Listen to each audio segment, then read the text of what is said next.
here this morning. Futures are down. Yesterday we ended with a flat Dow and S&P and down marginally Nasdaq.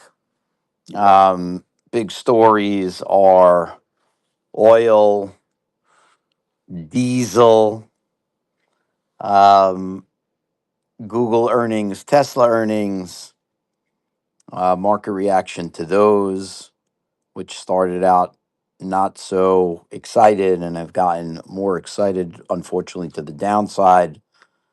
Um, but anything can happen throughout the day. We have a U.S. Saudi nuclear cooperation accord. Hopefully, Anas will tell us a little bit more about that. And we've got mortgage rates at an 11-month high and the 30-year solidly at 5.15 plus 5.16 at this point. Paramount Skydance has gotten conditional approval from the European Union, which we thought was going to be an adversary in this deal. And so we are left now with the activity by the 12 states that have sued to break up that merger. We had a merger yesterday in the gold space between Nova Gold.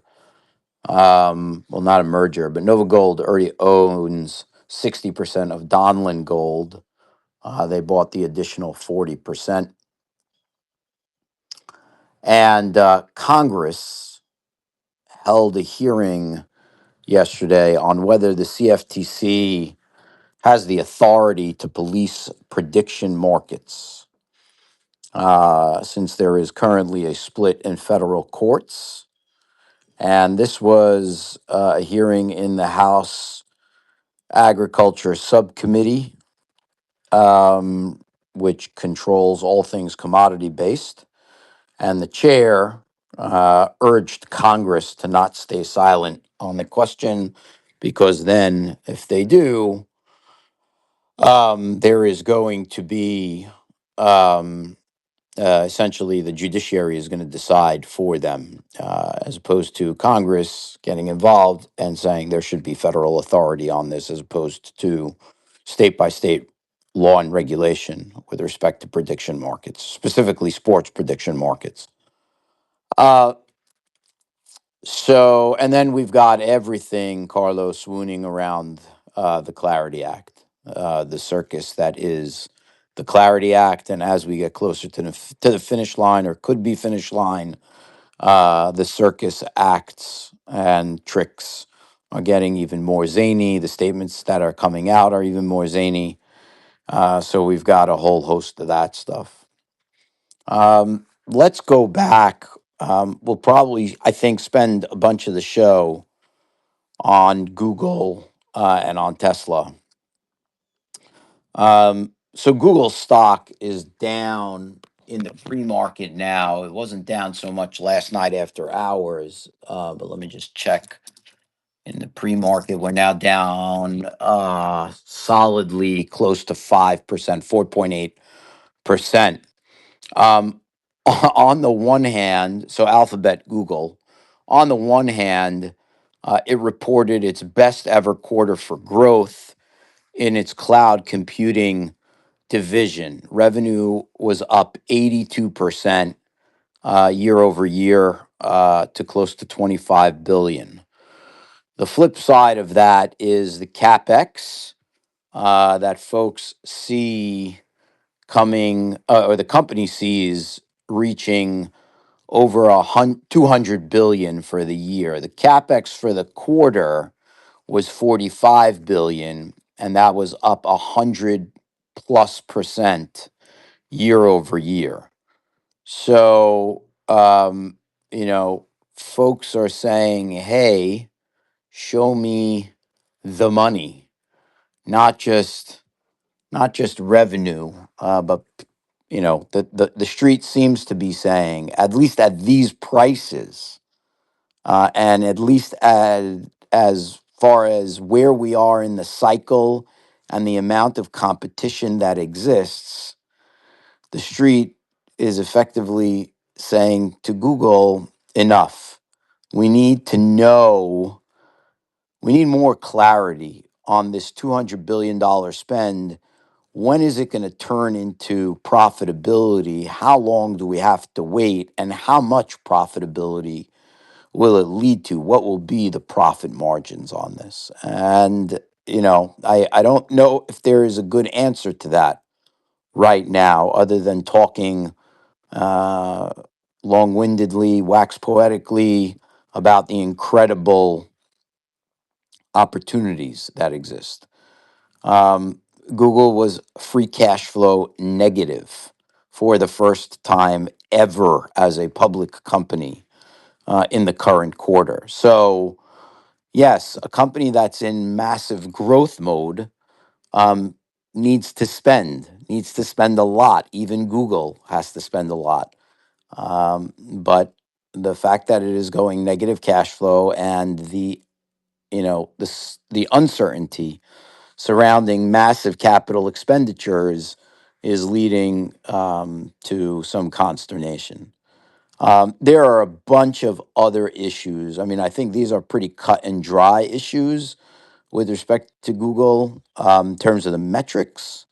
But there are so many other interesting issues um, that I'd like to discuss with Justin about Waymo and robotaxis. Um, and Also, with respect to Google, and I guess I'll start here with Brandon. Google was touting in its metrics the use of Gemini, and a lot of folks are saying, yeah, there you go, laughing. A lot of folks are saying that the Gemini usage is really forced usage. It's not elective usage.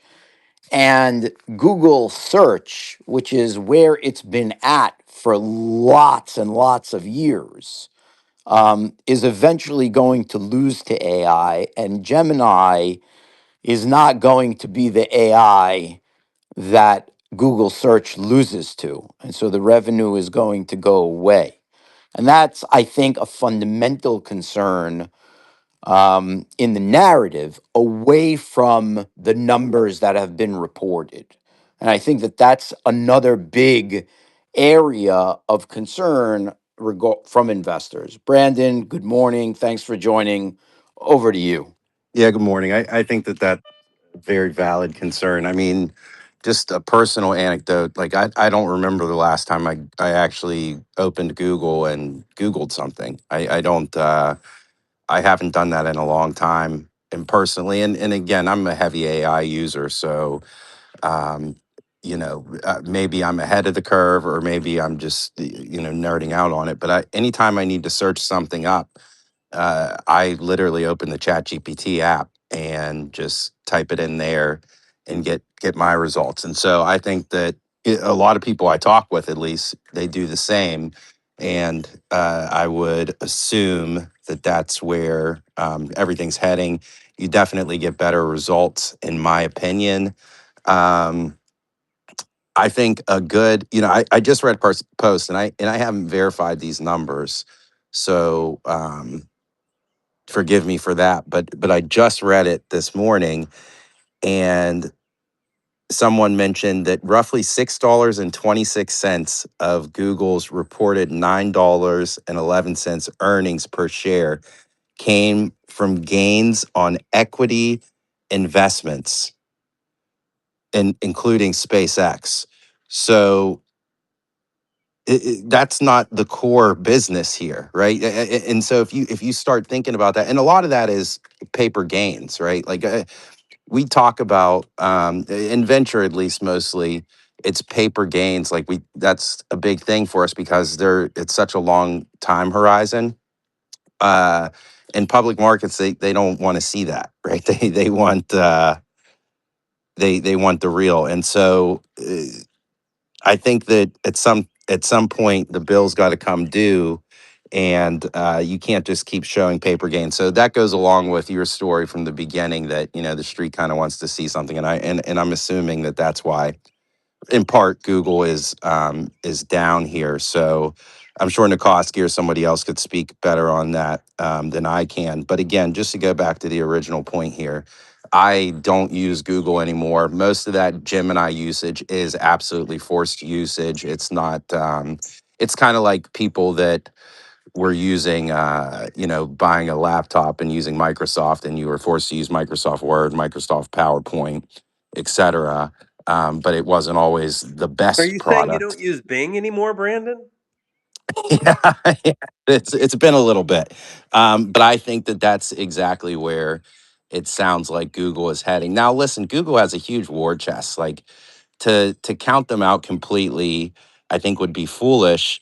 But at the same time, these large tech companies are so bureaucratic that it's hard to actually push any real innovation, and that's where the startup ecosystem thrives. Whether it's the Open AIs, the Anthropics of the world, or these other companies, they can come in and eat your lunch because they move fast. And companies like Google or Microsoft or whatever, there's just too many teams of too many people, and what's the saying? Too many chiefs and not enough Indians. And that slows down these companies. And I think that we're hitting a real inflection point here where the technology is moving so fast. And so startups have an advantage because they can move fast along with it, whereas these large companies just can't. And maybe that leads to this repricing and things that are just going to need to happen for all these companies.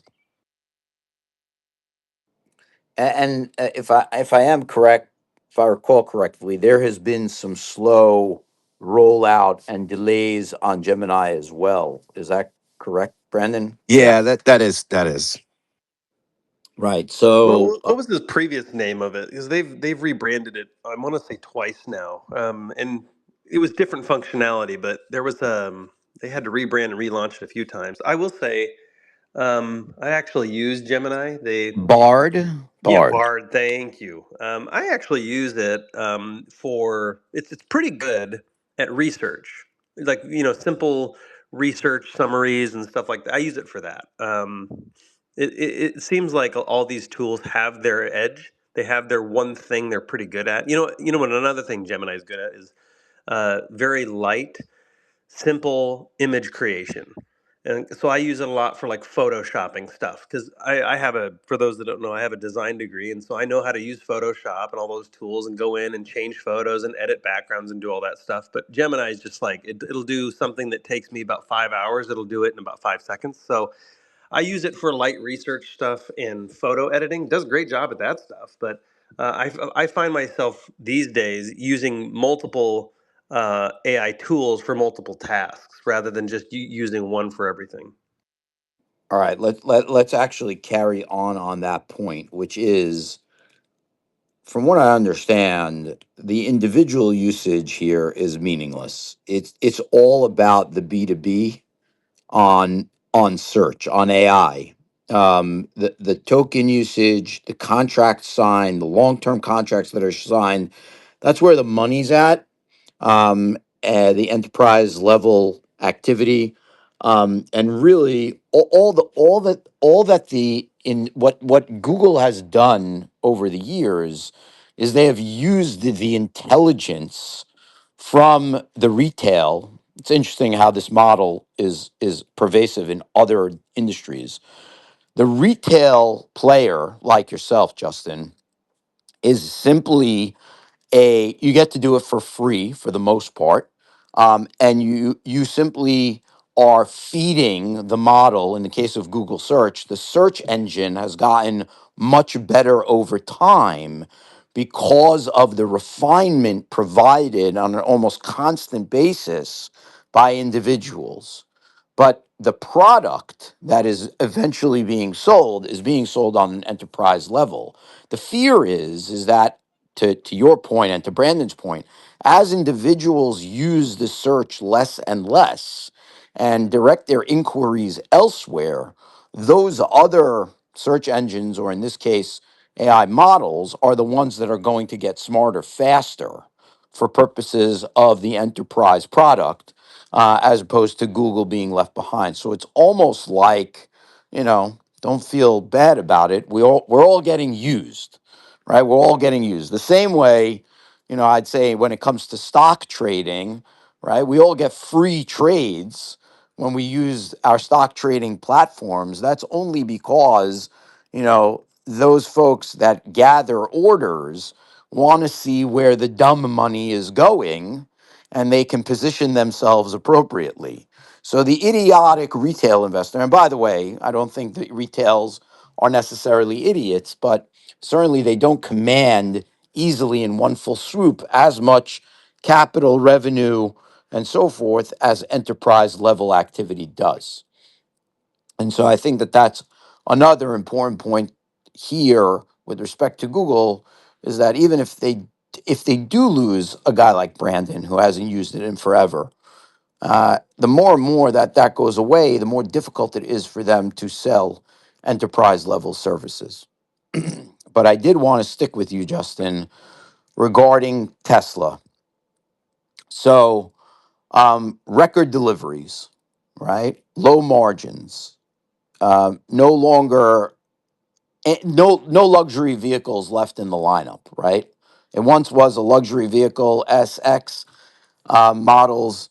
The truck, let's leave the truck aside. I think it's generally irrelevant. It's its own thing, yeah. Yeah. Um, the A couple of other parts of this. So look, most Teslas now, according to Edmunds, are now traded in for Toyota hybrids, right? That's where we're at. We're much more utilitarian when it comes to a Tesla. Let's just talk about the vehicle for a second. I know that's not the entirety of the company, but let's just talk about the vehicle. So Waymo, right? Um, it has a functioning business where there's payment. There is, in many cases, no driver in the Waymo. Robotaxi does not currently have a business per se. Um, do you, as a shareholder, should you care when that Robotaxi becomes a business, and also when people are, as has been promised, I think for some time now, that folks that own Teslas can go ahead and contribute their Teslas into the Robotaxi network. As a shareholder, should you be concerned as to when that happens, or no? That's just going to eventually happen. Just hang in there. I mean, I think it's inevitable, provided something. I mean, here's the big if: provided something happens to Musk. And I'm not. This isn't like foreshadowing or being a jerk. It's just that's the only thing that concerns me about SpaceX and Tesla. But honestly, that's the only thing that concerns me about many of the companies I invest in. And again, I am the dumb retail investor, everybody. So take this with a few grains of salt. But um, just in my personal opinion, great companies are led by great leaders. And when we see Jobs leave, we see the momentum of Apple stop. Yes, Apple still had growth, but I think anybody at this point can agree Apple innovation died at Apple with Jobs. I think Tim Cook is a cool dude. I think he has grown revenue there. No slight against him, but just they turned into just an average tech company, and they were competing on price and competing on a very basic level. So my only concern with Tesla is Musk retires, Musk dies, something Musk leaves, something like that happens. But other than that, I think it's inevitable. And I should say there are autonomous rides, no drivers happening already that are being paid. So that is a thing that's going on, and we're seeing rollouts in a bunch of different cities. We're seeing job postings for like cyber cab operations in a bunch of cities. We're seeing random screen captures from people showing like tons of cyber cabs in parking lots across the country. So we're starting to see that fast rollout. I'm not concerned about when it happens, really. I kind of expect my Tesla stock to be flat for maybe a year or two, maybe at worst. But really what excites me about that is, sure, I think Robotaxi is going to do a really good job disrupting Uber and Lyft. I think Waymo and Robotaxi are going to probably compete for a while, and they're going to push down Uber and Lyft in the in the future. But also, you'll notice that on that earnings call, free cash flow took a little bit of a hit at Tesla, and that's because they're rolling out Robotaxi, and of course, Model YL. They're redoing some production facilities, so that stuff is that's enormous. And the more I talk to founders, um, the more I realize that robotics are, AI is going to change software, and robotics are going to absolutely change everything hardware related. It's going to absolutely blow everyone's mind. Like, if you just look around, like, boy, I wish we had a super duper low wage person to do this job. You will start to see so many opportunities. Like, I'm not talking low wage, like get a 16-year-old kid to do. I'm talking lower than that. You're going to see so many opportunities in like nursing homes and healthcare, like changing out bedpans, right? Like, let's just use that one example. Um, changing out that's going, no one wants to do that job. It's a time suck for everybody. Or cleaning toilets, or cleaning, like, no one wants to do any of these jobs. It's a time suck for everybody.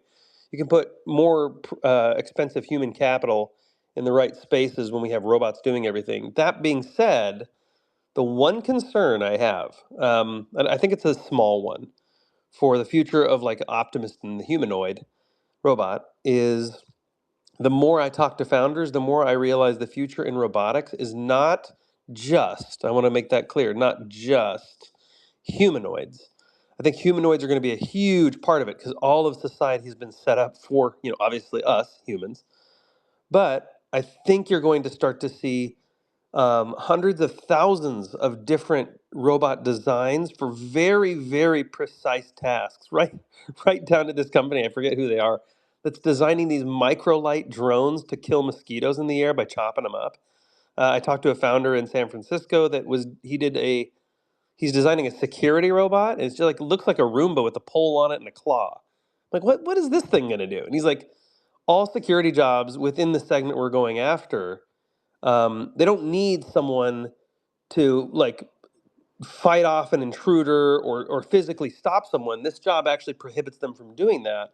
They need someone to do very simple tasks, which is observe and report, which this does because it has an eye on it. And they also need this person to like move boxes or move items out of fire escape zones and close windows and do just very, very simple menial tasks.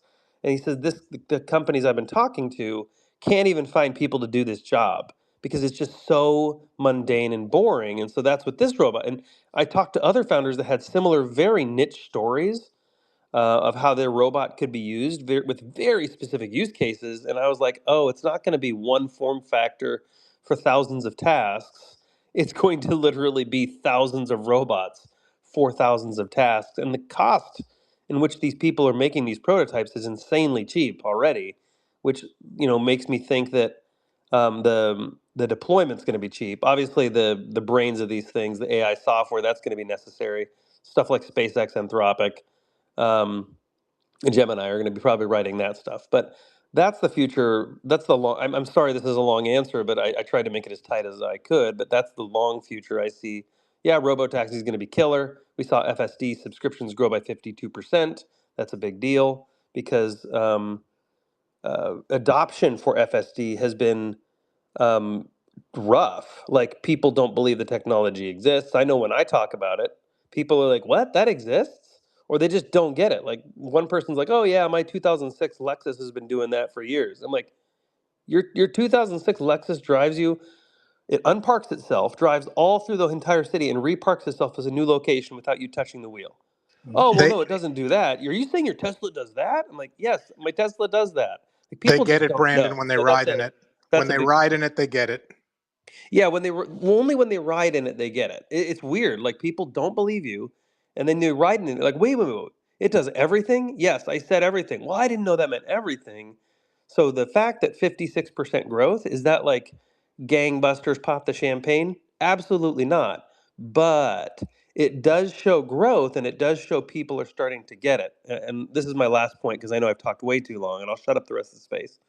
Um, my dad has Parkinson's, and he's been approved to drive by doctors and everything. He's fine, but he uses this to get back and forth to a gym appointment because he wants to make sure he rehabilitates himself and doesn't lose his movement.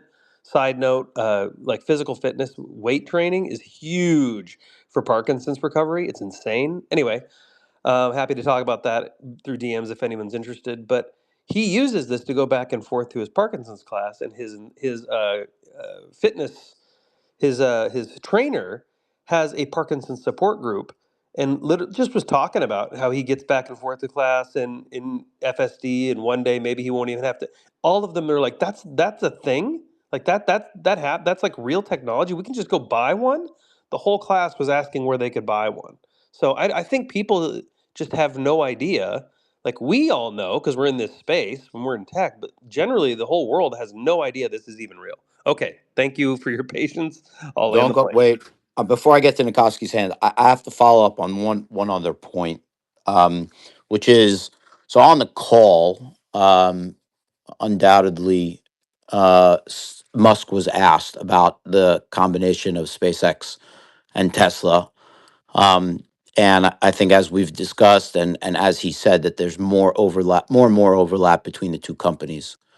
Um, as a Tesla investor, do you need to own SpaceX side by side with Tesla in order to get the benefit out of the Musk ecosystem? Is that the way to play this investment, or no?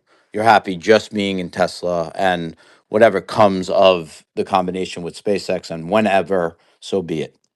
Oh gosh. Yeah, I have no idea. The rumor mill has been constantly, I think Polymarket odds on them merging keeps like going up and down or something, but I have both. So, Tesla or SpaceX right now is basically, crash. It's underneath its 135 open now. So I of course picked up a bunch of shares. I'm in both. I think both, even if they stay completely separate, I think both have an incredible future. But I don't know. No, I don't think anyone's confirmed anything yet. Excellent. Thank you, Justin. David Nikoski, good morning. Hey, good morning, everyone. So just going over Tesla, I try to look at everything not with an opinion, but with like facts, right? How many unsupervised full self-driving cars were they operating in April of 26, and what are they operating now? I'll give you the answer. 25 cumulative unsupervised vehicles were operated, okay, on full self-driving. Mid-May, peaked at 39. Late May of 26, dropped back to 20. Right now, as of yesterday's call, they had 21 vehicles unsupervised. I mean, this thing can have tremendous growth if you want me to be optimistic, right? You could grow this thing at 100% and be at 42 cars next month.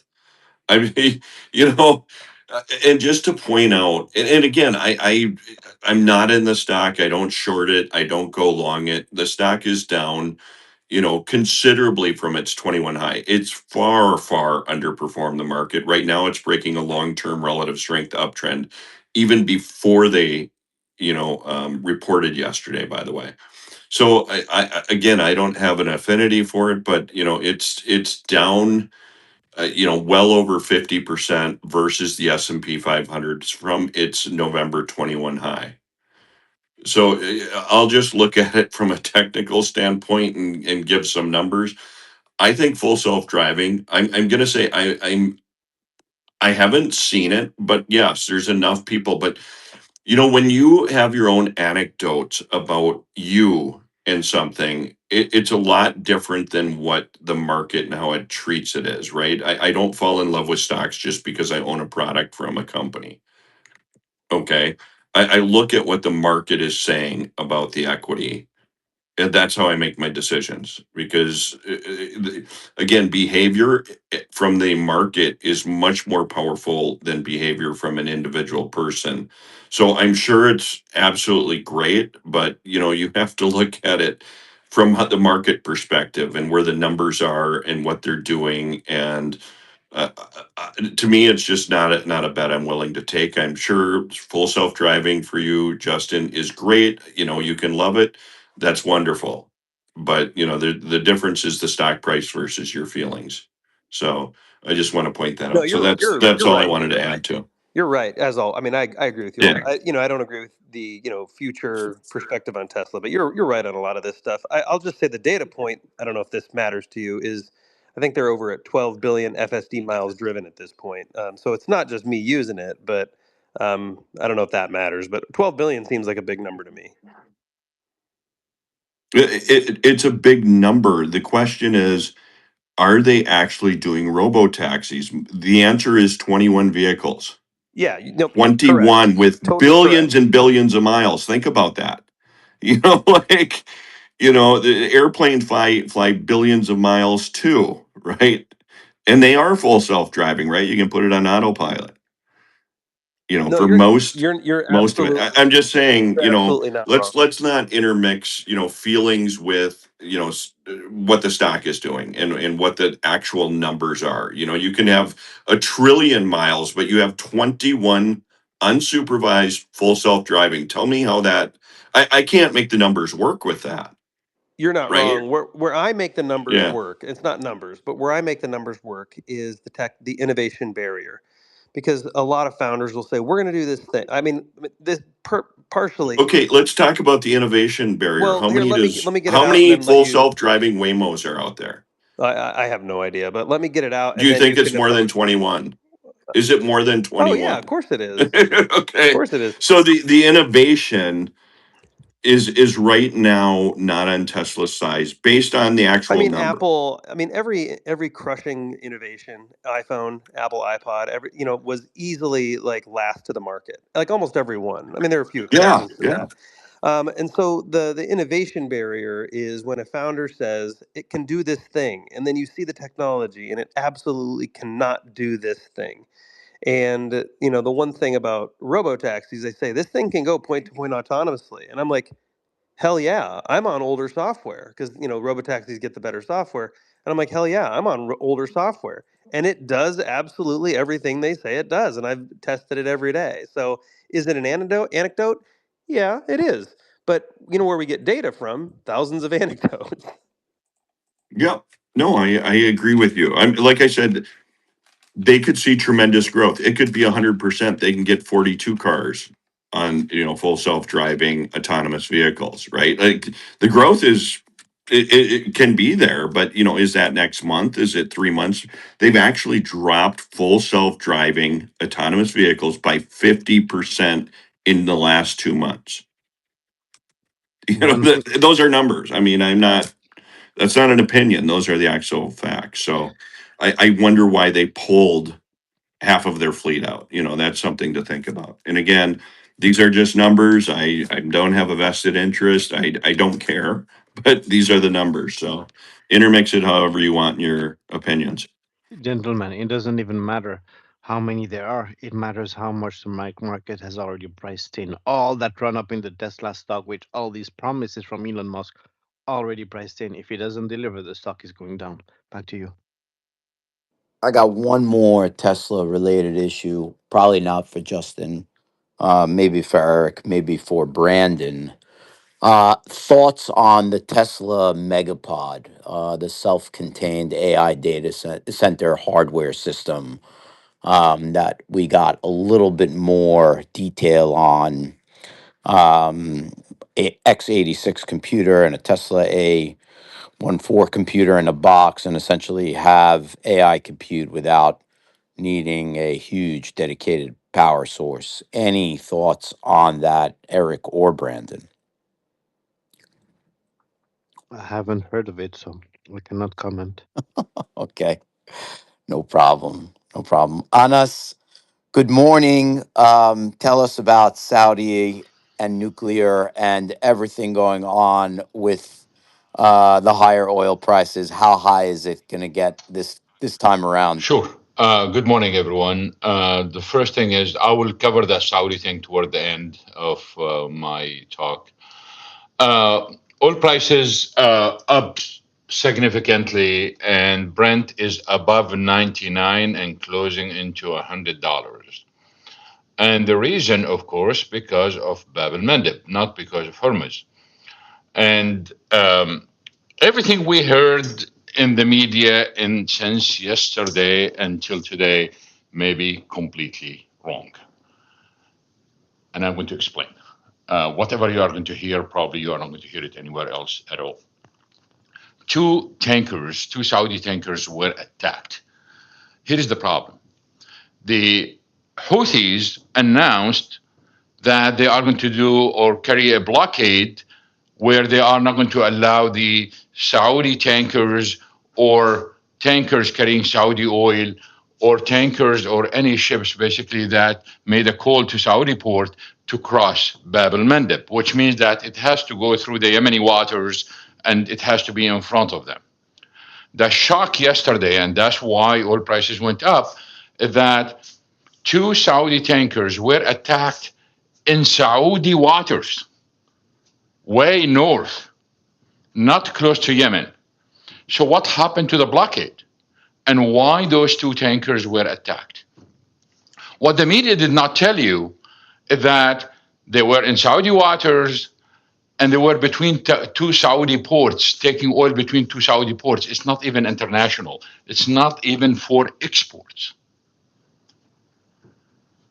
And the second part of the puzzle is we have two tankers, both of them VLCC, so they have about 4.2 million barrels, both of them, the total, already past Bab el-Mandeb. Both of them are Chinese, carrying Saudi crude, and they passed. So we did not see the blockade in a sense blocking those, but we've seen an attack, and it's missiles or rocket attacks, not even drones or anything. These are very dangerous because it meant to destroy, cause a fire, cause an oil spill. So what is going on? Is it really about the blockade or something else? Since those two tankers were going between two Saudi ports, both of them are going to a certain port. And that gives the indication that there is something being cooked. In a sense, probably there will be a massive attack on the Houthis. And those two tankers basically were essential to the fuel supplies to the attack. And therefore, they had them. This is, until now, it's a theory, but there is no other explanation for these attacks in the Saudi waters on two tankers not intended for exports. They are intended to move oil toward the south, where possible attack might take place. But the two tankers, the two Chinese tankers, already went through. So this is the first one. The second one is it could be related to the nuclear in terms of timing, where Saudi Arabia, and I will talk about nuclear later on, but the whole idea here is the Saudis are getting nuclear and they will be able to enrich uranium, but the Iranians cannot. And probably that could be a reaction to it. But again, this is another theory. We have serious issues now. I know a lot of people did not agree with me when I said that Iran could not close the Hormuz Strait, and they came in late to the game, and the insurance companies closed the strait, because when the strait was closed, it wasn't closed by a military action. It was closed by the insurance. And those who think that the insurance companies do not have enough power to influence global politics, well, in my view, think again. And again, you don't have to agree with me. But here is a piece of news, so you can see that the old colonial rule and the old players are still in play. Lloyd Market Association have threatened any ship that will use the Iranian route and pay the Iranians that their insurance will be revoked immediately, on the spot. Isn't this funny? Because if they are paying the Iranians, that means they are going to be safe, so there will be no action. So why they are taking this action? So regardless, the idea here is those big insurance companies are heavily involved in this war. The we have a combination of issues right now. When you talk about $100 oil, it's not only Hormuz and it's not only Bab Mandeb. I'm going to give you a list now and think about what's going on around the world. Then think about inflation and economic growth and everything else and all the macro variables. So we have Hormuz, we have Bab el-Mandeb, we have low water levels in the Panama Canal, so shipping is going down in Panama Canal. We have low water levels in the Rhine River in Germany, and shipment is going down, especially the petroleum product shipments. We have reduced nuclear output in France and other countries because of the warmer water, because they need to cool, they need cooling water. So they have a reduction of that, and that's why gas prices are going up, natural gas prices. Then we have the Black Sea and the CPC attacks, where we have major disruptions of not only Russians, but even Kazakh oil. Then we have the Russians, basically because of the attacks of the Ukrainians. They instead of being an exporter of petroleum products, now they are an importer of petroleum products. This is very serious because the problem we have right now, until today, it's not in crude, it's in products. Diesel was mentioned earlier on the show. The problem is when Russia becomes an importer and they import from their own refinery in India, that refinery should send the diesel or gasoline to other countries, and now Russia is going to take it. So we are going to be short. As if all those factors are not enough, extreme heat waves are adding to the strain by sharply, of course, reducing wind speed and cutting wind power generation across several regions in Asia, in the United States, and in Europe. And as if this not enough, we don't have enough tankers around the world. And tanker rates are going up, insurance costs basically are going up, especially now after the issues with Bab el-Mandeb. So now you want to talk about inflation? So you can see where we are heading. Again, as if this is not enough. We have Tropical Storm Bertha is hitting the Gulf of America, known internationally now as the Gulf of Mexico. And the area it's going to hit is really the oil area. It's where you have the rigs, and if it hits onshore, that's where the refineries are. So we are having this kind of the perfect storm when it comes to energy. As if this is not enough, Qatar Energy extended the LNG force majeure. So we have, just like I can keep going on a smaller stuff, but these are some of the big highlights in the energy market, so you can see where we are heading. And those who are concerned about the macroeconomy, we got to think about it seriously. And don't be fooled by the stock market. Change gear here. Total Energies posted the strongest profit in nearly 3 years. And we are going to see more from the oil companies on this. And we are going to see a backlash from the public and some politicians on that. We are going to see some countries talking about this excise profit tax, etc.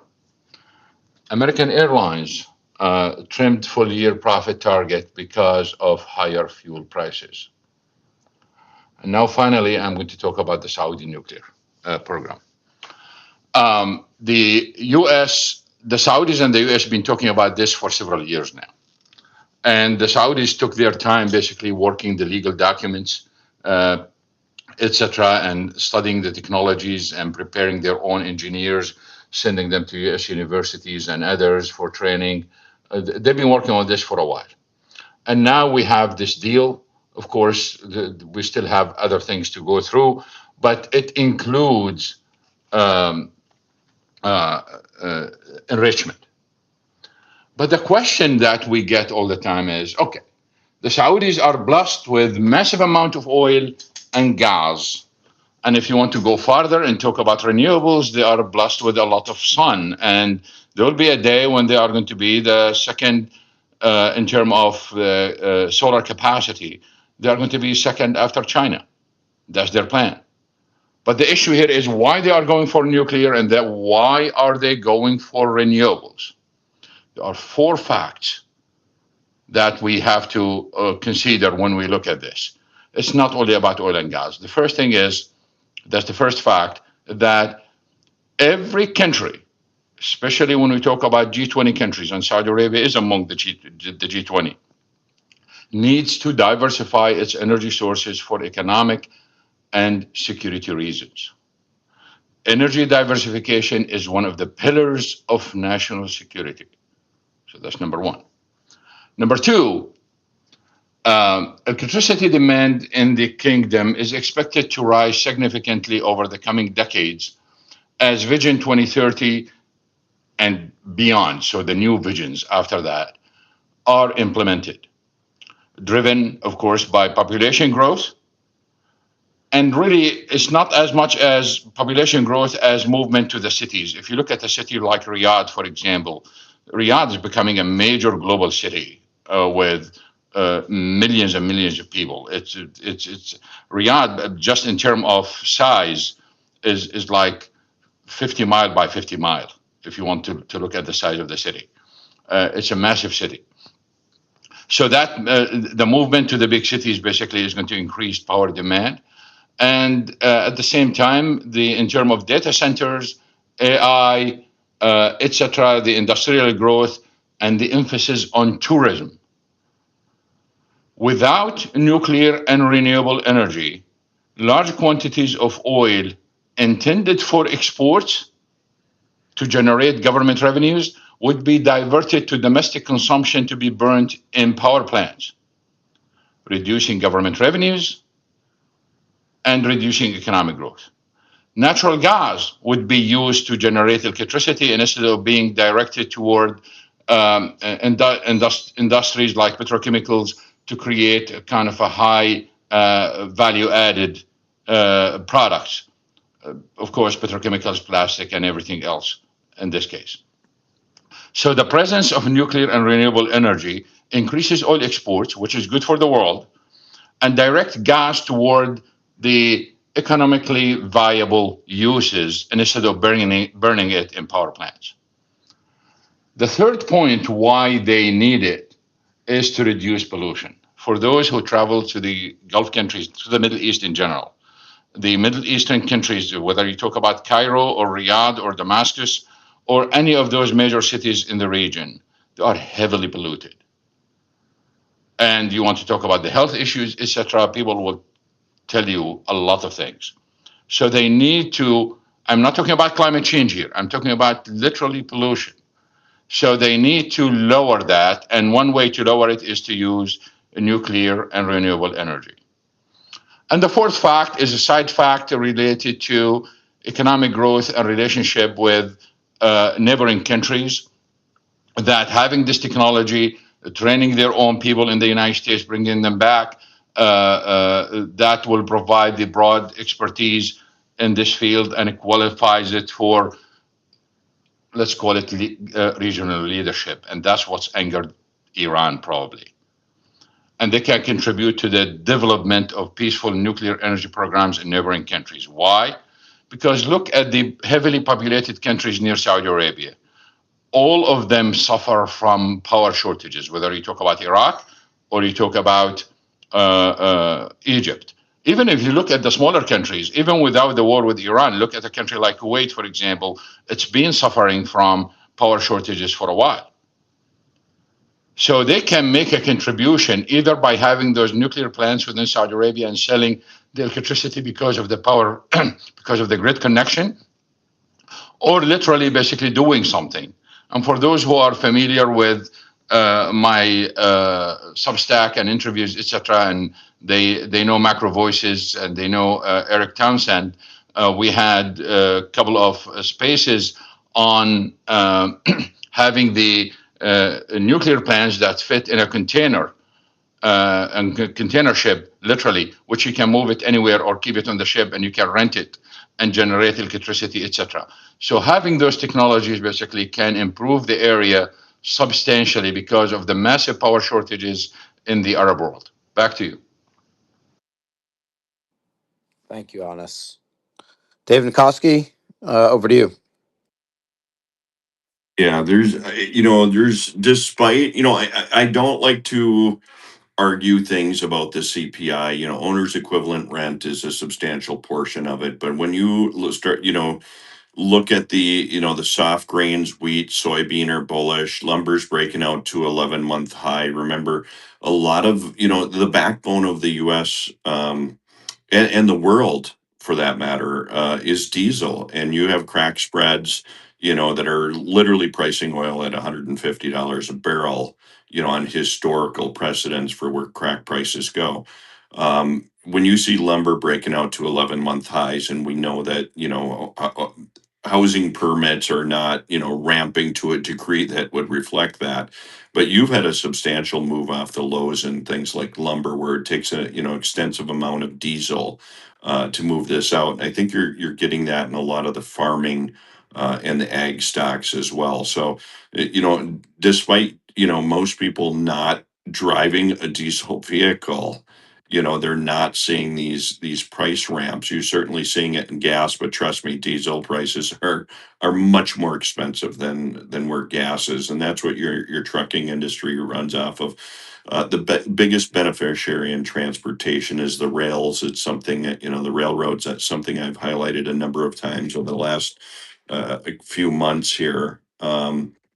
So this does send shock waves. It's not going to come up in CPI number. One of the things that a friend pointed out to me, like on things like memory prices, the CPI does not adjust a dollar for dollar for the ramp of a 600% increase in the price of RAM. They say, oh, the RAM must be better, we're only going to include 20% of this price increase instead of 100%, right? Suggesting that there's efficiency gains, right? So in reality, it's someone in a back room saying, well, geez, memory prices went up 600%. We're only going to count maybe 10% of that because the efficiency gains that it has are so much better. I don't know if everyone looks at their life in milliseconds, but that's essentially what they're doing, is saying, hey, we went from 3 milliseconds of access time to 1 millisecond, right? That's an efficiency gain of 67%. So what you see in the CPI is not real world and really what's happening. I just want to point that out. So when memory prices come down, they'll take it for dollar on the price decline, but on the ramp up, they'll talk about efficiency gains and put it in there. So I just had a friend go through the CPI and how they're calculating it, and that's exactly how they rationalized it. So again, it's the CPI number is what they make up. Do I believe it? No, I can't change it, but it certainly denotes, how this is calculated. Whether I like it or not, that's the number we go by. So, just looking around at, some of the commodity structure and where oil is, the SPR, as Anna said, did the right thing. It was there for access to bring oil prices lower. And the question, and no one knows, like when we get down to a level that you can't pull any more out, and those numbers are all over the board depending on who you listen to. The one thing for sure, which I mentioned, and Honest has mentioned it too many times to count, the natural gas situation around the world. I think China just recently took some LNG tankers, and they haven't taken them for a while. Europe is down almost, I think, 60% from where they were 2 years ago at this time in natural gas storage. So you got to look at this as, this is not something that gets filled in 10 minutes, 10 days, and maybe not even in 10 months. So uh, just my thoughts there. I won't get into particulars. I'll leave that up to Anna. Honest. Thanks.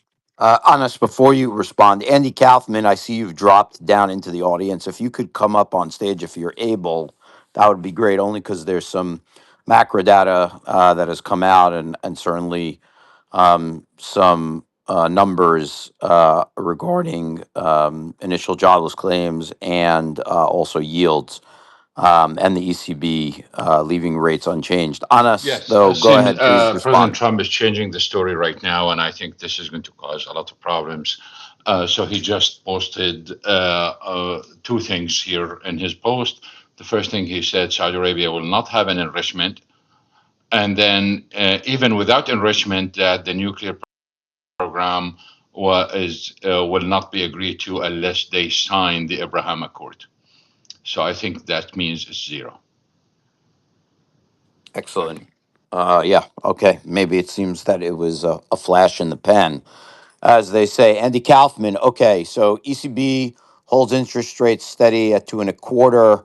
The 2-year, the 10-year, the 30-year in the United States are at the highs of the year. 2-year 4.3 plus, 10-year 4.7, 30-year 5.1 plus. US initial jobless claims for last week, folks, is the lowest level since 1969. I mean, just that headline is a cool headline, but the fact that people didn't get laid off last week, I don't know how relevant that is. They're saying that the participation in the workforce is certainly much lower, and I don't think it's indicative of absolutely full employment. But you tell me, Andy Kaufman, and then what else have we got? I think that's it. Go ahead, run with it. Yeah, I mean, look, there's a lot here, and there's nothing here at the same time. To be perfectly honest, when you look at the initial claims, we're in the doldrums of summer. There's seasonal hiring. There's you could have potential layoffs from FIFA and things that got hired that could distort. Also, it's government data, and how much can you trust it at the end of the day. Um, Either way, let's just say that this is good data. 187, that's a low print. The revisions to the prior were 1K up, so it's still positive. We didn't see negative revisions. If I'm going to see a low print, I like to see negative revisions, or at least lower prints, so that the trend feels consistent. When you look at continuing claims, I mean, those are down, but the revisions were also down. So again, those are positive. So if you're looking at Warsh and you're going into next week and you're saying, hey, I've got concern with inflation, but employment is strong. If I raise rates, I don't have to be worried about crushing the employment situation. You've got cover, right? So I think that all feeds into that story, outside of the entire issue with dealing with Trump and his views on rates. Now, when we look at, forget about the data and we look at the rate level, this is concerning, right? We're almost at 520 on 30s. We're at 571 on 10s. Twos are at 435. Now, if we go back to kind of the peak in interest rates, we were at 5% at different back in 2023 when we were on this massive hiking regime. So we haven't hit those levels, but when I look at simple Fibonacci sequence and things like that, breaking through this 470 level is significant. The next stop is 490. Can we get there, especially with light trading and vacations and all of that potentially? But I really think what's going on the 10-year part of the curve and is ultimately the story of, we know there's inflation. We know there's inflation across many different sectors. This isn't just an oil story. Oil isn't even back to the highs of where we were. And that bond market is telling you that, Warsh better come out and not just talk about a strong hawkish side, but there better be consistency in a view that rates need to move higher here. And the bond market's saying that there could be a misstep, and they're concerned with it. They're concerned with what his actions are going to do, different with his words, and the fact that he's saying, I'm not going to put out as many words and as much forward guidance as we move forward is a concern. Now, the other piece, and we got into it internally here at my firm yesterday at our kind of strategy meeting of talking about the 30-year and what is the significance. And it's really hard because the 30-year used to be kind of a beacon of long-term growth and inflation story. What does that look like with mortgage rates as we move forward? But that's really not the story anymore. Not as many players in the 30-year, not as much issuance. And you have to remember, and I go back to my days when I was running Canadian assets at BlackRock and look at that part of the curve. who are the players, right? Who are the players at 30-year part of the curve? And those are insurers and those are pension funds. And when I talk about insurers, I'm talking about life insurers specifically because they have much longer liabilities when you're thinking about life relative to if you're thinking about car insurers, right? They're more in a 3-year, so they're much more in the front part of the curve. So you've got two players. And what's happened specifically to a lot of these pension funds is they become extremely well funded.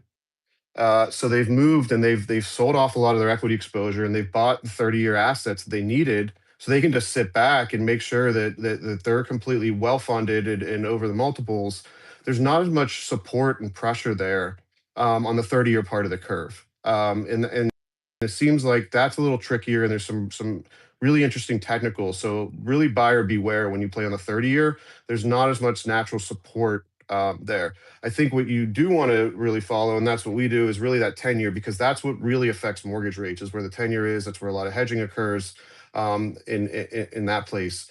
The other piece that we've got to watch, especially the 10-year and in, is a lot of these REITs and mortgage players that you get this convexity puke. And if you're not a mortgage player and you're not a bond guy, once you start moving interest rates higher, you have negative convexity, which means your duration or your sensitivity interest rates actually gets longer. So the last thing you want to be is longer into a sell-off, which really means you're going to lose even more money than you expected to. So if you're only owning mortgages and you're only hedged to a certain point, what do you have to do? You've got to either, sell more duration, and that either comes in the form of selling your treasury assets, putting on more hedges, or going short, or just outright selling mortgage assets into the market, which then exacerbates where we move.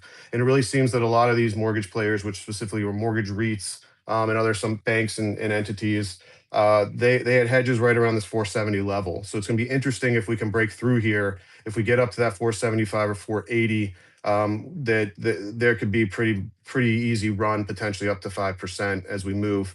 You throw in the fact that if we get oil moving back over 100, in no real view that there's going to be any type of resolution in the Middle East, we could have a lot more pressure here on rates as we move higher. And then obviously, as we know, rates help fund not just mortgages and things like that, but you start thinking about corporate debt in that market. You look at refinancings. How are they going to come to market? Is there going to be really support? And does the cost of funding and spreads start widening across the board?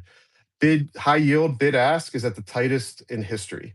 So when you think about an affinity or lack of affinity for bonds and markets and risk, people are still very active in high yield market. That starts to widen. You're going to see selling in terms of high yield assets and move up in quality, which then ultimately supports investment grade bonds. So there's a lot of dynamics here that have to play out. And the first step is this next meeting with Warsh to give us a lot of insight. Outstanding. Good plug for next week's shows. Folks, show up. That's when we're going to get Kevin Warsh speaking once again. Honest to you, and then I want to get to Carlo. Yes, this is quickly. We have to be careful when we talk about oil prices. And the reason why, because yes, oil prices are not as high as they used to be, but look at products prices. And that's really what matters to a lot of people and to the economy, is not only oil, basically. Product prices remain very high around the world. Basically, they are hitting new highs. And in many countries, it's record high.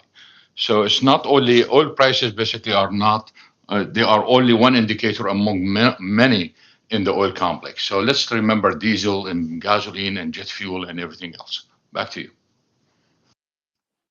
Thank you, Anas. All right, Carlo, good morning. Thanks for joining. Actually, David, let me just jump in. Oh, Honest, go ahead. Look, I completely agree with you. I do. And as we think about it, we do think of all those longer implications. What I'm saying is some of these like knee-jerk price reactions, unfortunately, the market is not as sophisticated. Even the institutional players they just go and they look at, where's WTI, where's that trading? It hasn't hit the same levels of where we were yet. We've broke through on different assets. So, there becomes issues. So, Brent, it just hit $100 a barrel, right? As things move. So it really just depends on the level of sophistication, like you said. But some of this analysis, it can be simple, and you've got a lot of lazy players, and it's really easy to be lazy as an investor in this market, and you can copy other people and quote one thing or look at one thing and not do their homework. But I agree with you on this 100%. that will flush it out ultimately, but that doesn't mean that that's not why you get a knee jerk reaction for a couple weeks, as people might be looking in the wrong place.